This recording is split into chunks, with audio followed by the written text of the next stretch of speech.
Que isso? É o peixe. O feijão é com a colher, filho.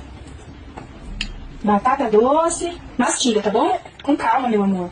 Filho, filho, filho. Mais devagar. Respira um pouco, tá? Isso. Não era bem assim, mas pelo menos ganhou um tempo, né? Pega o macarrão com garfo, filho. Isso, pega com garfo o macarrão. Você consegue espetar. E o feijão? A colher. Parabéns. Isso mesmo.